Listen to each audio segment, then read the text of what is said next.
কর্মীদের মার খাবো আমরা, কিন্তু আমরা পাল্টা মারবো না। ভাঙড়ের মানুষ বুঝতে পেরেছে যে এই খুনের নায়ক হচ্ছে এই নওশাদ। হুগলি থেকে উস্কানি দিয়ে এখানকার মানুষের মধ্যে কিভাবে রক্তের হোলি খেলা করা যায়।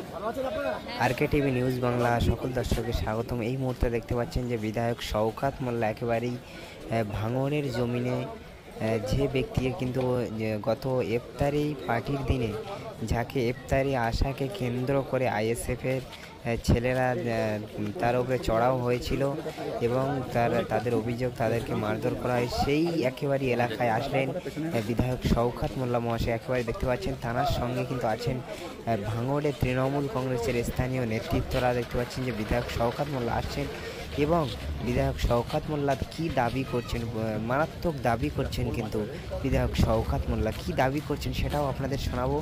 এবং আইএসএফের ছেলেদের তাদের বিরুদ্ধে কিন্তু আইনি অ্যাকশন নিয়েছেন শওকত মোল্লা। 2026-এ কিন্তু ভাঙড় থেকে একেবারে আইএসএফ কর্মীদেরকে উৎখাত করার শপথ নিয়েছেন বিধায়ক শওকত মোল্লা। দেখুন বিস্তারিত কি বললেন। প্রায় 15,000 মানুষের ইফতারের আয়োজন করেছিলাম আমাদের বিজয়গঞ্জ মেলার মাঠে।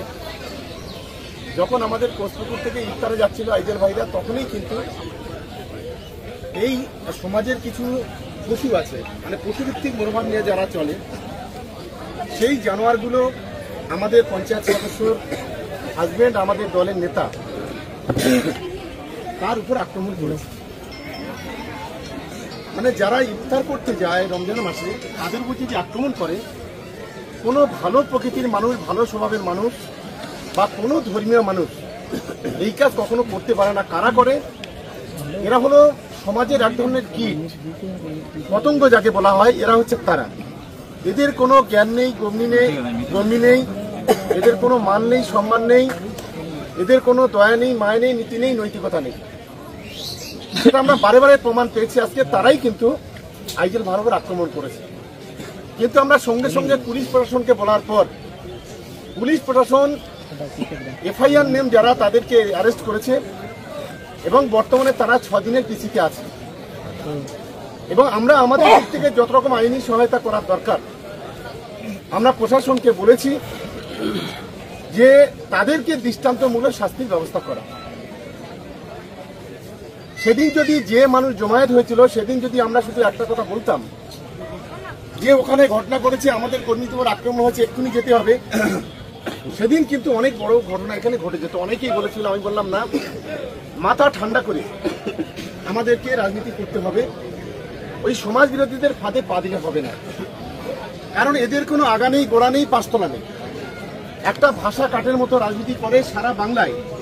এদের কোনো অস্তিত্ব কোনো জায়গায় নেই সারা বাংলায়, কোনো জায়গায় কোনো, এই ভাঙড় ছাড়া। আর দ্বিতীয়, কোথাও সারা বাংলাতে সিট তো জেতা দূরের কথা, প্রত্যেকটা সিটে জামানত জব্দ হয়েছে। 4 পয়সার সমাজ বিরোধীরা তারা আমাদের কর্মীদের উপর আক্রমণ করছে, যাদের লজ্জা নেই। 42,000 ভোটে আমরা জিতলাম গত লোকসভা নির্বাচনে কমাস আগে। তারপরেও এরা হচ্ছে নাককাটা একেবারে হনুমানের মতো এখনো বলছে আমরা ভোটে জিতব। আমি আমাদের কর্মীদের শুধু এইটুকু বলবো, একটু ধৈর্য ধরে মাথা ঠান্ডা করি। এই একটা বছর আমাদের চলতে হবে, যতক্ষণ না পর্যন্ত ওদের যে নেতা, খুনিদের মেন সর্দার নওশাদ সিদ্দিকী, ওকে যতক্ষণ না পর্যন্ত হুগলিতে পাঠাবো, ততক্ষণ পর্যন্ত আমাদের এই। আজকে তো সামান্য একটা ছোট্ট ঘটনা, আমরা প্রত্যেকটা অঞ্চল থেকে 10টা করে, 15টা করে, 20টা করে বাইক আসতে বলেছিলাম, কিন্তু এত মানুষের এখানে উপস্থিতি আমি ধন্যবাদ জানাচ্ছি। যেহেতু এখন রমজান মাস, আমাদের একটা বড় র্যালি করার কথা ছিল, কিন্তু আমরা র্যালিটা করছি না এই কারণে, যেহেতু রমজান মাস, সবাই রোজা করছেন। আমরা রমজানের পর ঈদ হয়ে গেলে এই কোচপুকুর সংলগ্ন এলাকায় এমন একটা র্যালি করব যা জীবনে কোনোদিন এই এলাকার মানুষ দেখেনি। আমার আল্লাহ বলেন, যখন আমার বান্দা বান্দিরা ইফতারকে সম্মুখে নিয়ে বসে, আমি আল্লাহ আমার দরবারে দুটো হাত তুলে দোয়া চাই, আর সবাই যখন আমিন আমিন আমিন করে, আমার আল্লাহ তখন বলে, এই সমস্ত মালাইকা ফেরেশতা তোমরাও ওদের সঙ্গে আমিন আমিন করো, বল সুবহানাল্লাহ। এটা জোরে বল সুবহানাল্লাহ। নারে তাকবীর।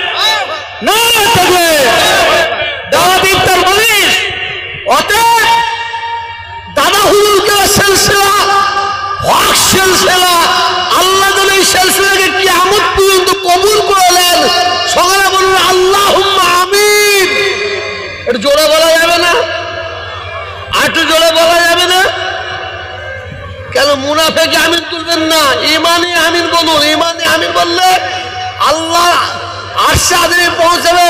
শুধু আমরা আমিন বলবো না, আমাদের সঙ্গে সঙ্গে মালাইকা ফেরেশতারা তারাও আমিন বলবেন। বলুন আল্লাহুম্মা আমিন, আল্লাহুম্মা আমিন। আল্লাহ তাআলার দরবারে দোয়া চাই, আল্লাহ যেন আমাদের ইফতারকে যেন কবুল করে দেন, বলুন আমিন। আমাদের সেহরিকে যেন কবুল করে দেন, বলুন আল্লাহুম্মা আমিন। আমাদের তারাবির নামাজকে যেন কবুল করে দেন, বলুন আল্লাহুম্মা আমিন। ভাই, বক্তব্য রাখার সময় নাই, আসুন আমাদের সকলের মুরব্বী আমাদের সামনে বসে আছেন। আমরা যে বক্তব্য রাখলাম এটা বিয়াদব মনে করলাম, এটা বিয়াদবি মনে করলাম। আমার বাপ সেই জন্ম আমাদের দিয়েছে, বড়দের সঙ্গে কিভাবে কথা বলতে হবে, কিভাবে কথা বলতে হবে, সেইভাবে কথা বলার সেই মানে নিয়ম কানুন সেই আদবকে শিখিয়ে গেছে। কথা বুঝতে পারছেন না? এখন কিছু মানুষ মনে করছে, কেউ কেউ মনে করছে আমি তাল গাছের মতন বেড়ে গেছি বলে আমি এমন কিছু হুনো হয়ে গেছে। কথা বুঝতে পারছেন না? আমি কিছু হয়ে গেছি, হুনো হয়ে গেছি। এখন তো আমরা নিজের বাপকে পছন্দ করছি নি, পরের বাপটাকে বাপ বলতে আমাদের খুব ভালো লাগে। কথা বুঝতে পারছেন না? আচ্ছা, যারা আসছেন আমি তাদেরকে বলবো যে আমাদের ডান দিকে চলে আসুন, এইদিকে দক্ষিণ দিকে। যারা বসার জায়গা পাচ্ছে না, ডান দিকে আমাদের কাউন্টার করে আছে, ওখান থেকে ইফতার দেওয়া হবে এবং নামাজের জায়গা আছে, ওখান থেকে আপনারা ইফতার নেবেন। আপনারা যেখানে নামাজের জায়গা আছে ওখানে গিয়ে বসে পড়ুন। আপনারা বাঁদিকে থাকবেন না, বাঁদিকে কেউ যাবেন না, সব ডান দিকে চলে আসুন। ডান দিকে চলে আসুন, বসার জায়গা নেই আমরা বুঝতে পারছি, কারণ এখানে সব ভর্তি হয়ে গেছে। ডান দিকে চলে আসুন। রোজার মাস, সকলকে একটু ধৈর্য ধরে ইফতার নিতে হবে, কেউ তাড়াহুড়ো করবেন না, সবাই ইফতার পেয়ে যাবেন, কোনো অসুবিধা হবে না। যাক, আমি বক্তব্য রাখবো না, যেটা বলছিলাম। এখন বাপের চেয়ে সম্মান শ্বশুর পাচ্ছে। আমি অনেক কথা, কিছু কথা আছে বললে লোক হাসবে। আজকে আস্তে আস্তে একটা বক্তব্য শুনছিলাম, আমারই এক বাড়ির ছেলে ঠিকা নিয়েছে কি জানি না, আপনার শুনলে অবাক হয়ে যাবেন। দাদা হুজুর গুলোর ঈশ্বর সবে কেউ নিশা করে ঘুরে বেড়ায়, সেই কথাটাও ঠিকা নিয়ে বলছে। আল্লাহ আমাদের সবাইকে হেফাজত করেন, হিদায়াত করেন। জবাব দেবো ইনশাল্লাহ। আসুন সকলে